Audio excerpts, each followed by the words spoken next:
Assalamualaikum warahmatullahi wabarakatuh. Alhamdulillahillazi hadana li hadza wa ma kunna linahtadiya laula an asyhadu an la ilaha illallah wahdahu la syarikalah wa asyhadu anna Muhammadan abduhu wa rasuluh la nabiyya ba'da. Puji syukur atas kehadirat Allah yang telah memberikan kita kesehatan dan sehat pikiran sehingga kita dapat melakukan kegiatan presentasi seperti biasanya. Kemudian sholawat dan salam semoga tercurahkan kepada junjungan alam Nabi Muhammad SAW yang telah berjuang, yang telah mengorbankan jiwanya demi tegaknya agama Allah Subhanahu wa Ta'ala. Baiklah, saya perwakilan dari kelompok 3 ingin mempresentasikan hasil diskusi kami yang terkait dengan al-muzara'ah dan al-mukhabarah. Alangkah baiknya sebelum kami mempresentasikan hasil diskusi kami, saya Mariani dan ada dua rekan saya yaitu Fitri Fajrina dan Safinatun Najah. Al-muzara'ah secara bahasa berasal dari bahasa Arab yaitu azar'um. Azar'um ini memiliki dua makna. Makna yang pertama azur'ah, yaitu melemparkan benih. Sedangkan makna yang kedua azar'um, yaitu menumbuhkan benih. Nah, sedangkan menurut istilah, banyak ulama berbeda-beda pendapat tentang al-muzara'ah, seperti ulama Malikiyah. Beliau berpendapat tentang al-muzara'ah yaitu suatu bentuk kerjasama dalam bercocok tanam. Seperti dalam surah Al-Muzammil ayat 20. A'udzu billahi minasyaitonir rajim. Bismillahirrahmanirrahim.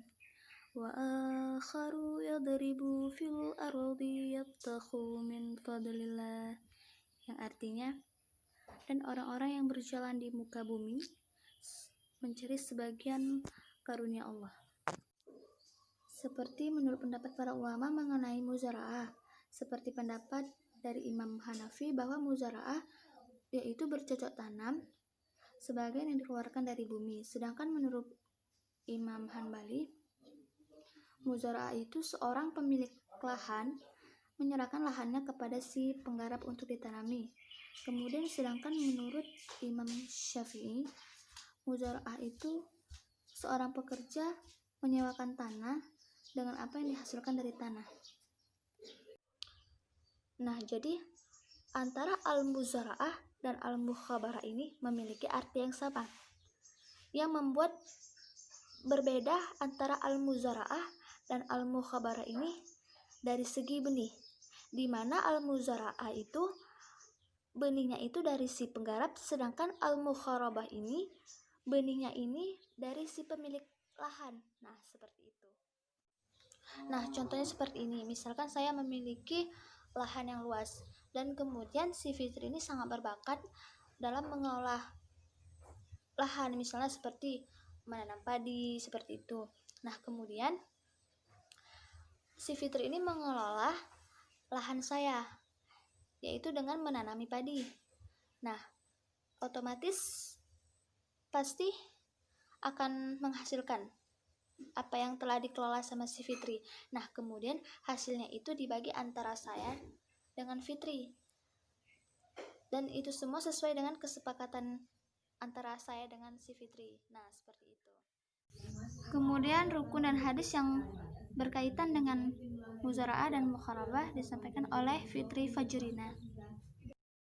Nah, yang selanjutnya saya ingin menjelaskan tentang hadis dalam mukharabah yang artinya dari Taus radhiyallahu bahwa ia suka bermukharabah. Umar berkata, lalu aku katakan kepadanya, ya Abu Abdurrahman, kalau engkau tinggalkan mukharabah ini, nanti mereka mengatakan bahwa Nabi Shallallahu Alaihi Wasallam melarang mukharabah. Lantas Taus berkata, hai Umar, telah menceritakan kepadaku orang yang sungguh-sungguh mengetahui akan hal itu, yaitu Ibnu Abbas, bahwa Nabi Shallallahu Alaihi Wasallam tidak pernah melarang mukarabah itu. Hanya beliau berkata, seseorang memberi manfaat kepada saudaranya lebih baik daripada ia mengambil manfaat dari saudaranya itu dengan upah tertentu. Maksud dari hadis tersebut bahwasanya Rasulullah Shallallahu Alaihi Wasallam mengatakan bahwa seseorang lebih baik memberi manfaat kepada saudaranya daripada mengambil manfaat dari saudaranya sendiri. Yang selanjutnya adalah menurut ijma, banyak sekali riwayat yang menerapkan bahwa para sahabat telah melakukan praktek mukarabah dan tidak ada dari mereka yang mengingkari kebolehannya dan tidak ada yang mengingkari terhadap yang diperbolehkannya, dan praktek yang mereka lakukan dianggap sebagai ijma dan diperbolehkan.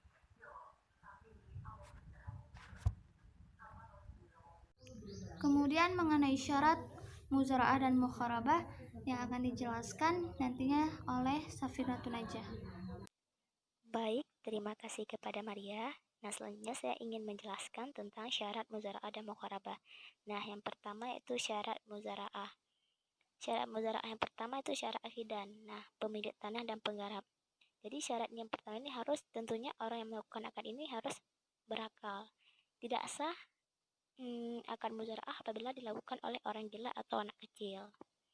Jadi harus orang yang berakal. Nah, selanjutnya yang kedua syarat tanaman. Jadi penggarap hendaknya menjelaskan dengan detail dan sifat tanaman yang akan ditanamnya kepada pemilik tanah. Jadi kita harus menjelaskan gimana kriteria dan sifat tanaman tersebut yang akan kita serahkan kepada penggarap. Nah, selanjutnya yang ketiga ada syarat tanah. Kedua belah pihak memastikan bahwa tanah yang akan digarap benar-benar tanah yang bisa ditanami. Nah, kita harus menjelaskan tanah itu seperti apa gitu. Jangan nanti tanah yang tidak subur ya, nanti akan tidak membuahkan hasil. Jadi kita harus menjelaskan tanah itu seperti apa gitu kepada si pengelola. Nah, yang ketiga ada yang keempat ada syarat hasil yang akan dipanen dan dibagi. Hasil yang akan dibagi nanti harus dijelaskan sejak awal akad. Nah, tapi kalau misalkan rugi segini, kalau misalkan nanti dapat untung segini, jadi harus kita jelaskan dari awal akad yang pertama kita sepakati. Nah, selanjutnya yang kelima ada syarat alat pertanian.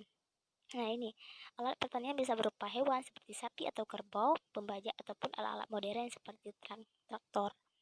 Nah, selanjutnya ada syarat waktu masa berlangsungnya akad muzara'ah. Masa berlangsungnya akad harus jelas sejak awal akad. Tidak sah akad muzara'ah kecuali masa berlangsungnya akad ini disepakati, karena muzara'ah merupakan akad yang bertujuan untuk membuahkan hasil. Nah, selanjutnya saya ingin menjelaskan syarat mukharabah. Nah, syarat mukharabah tidak jauh berbeda dengan akad muzara'ah. Nah, akad mukharabah yang pertama yaitu pemilik kebun dan penggarap harus orang balik dan berakal ya. Yang tidak boleh orang gila, harus orang balik dan berakal tentunya. Nah, syarat kedua, benih yang akan ditanam harus jelas dan menghasilkan. Jadi benih yang kita tanam itu harus jelas dan menghasilkan. Tidak boleh benih yang kawi ya, jadi harus jelas gitu. Saya jelaskan secara detail. Nah, yang ketiga ada lahan, merupakan bahan yang menghasilkan jelas batas-batasnya dan diserahkan sepenuhnya kepada penggarap. Nah, yang keempat, pembagian untuk masing-masing harus jelas penentunya. Jadi pembagian misalkan nanti kalau misalkan rugi segini dapatnya, nanti kamu dapat bagiannya segini, nanti kalau misalkan kita dapat untung gini pembagiannya. Nah, selanjutnya yang kelima, jangka waktu harus jelas menurut kebiasaan. Jadi waktunya harus jelas seperti kapan kita dilaksanakannya nanti, sampai kapan batasnya, sampai kapan panennya dan lain sebagainya.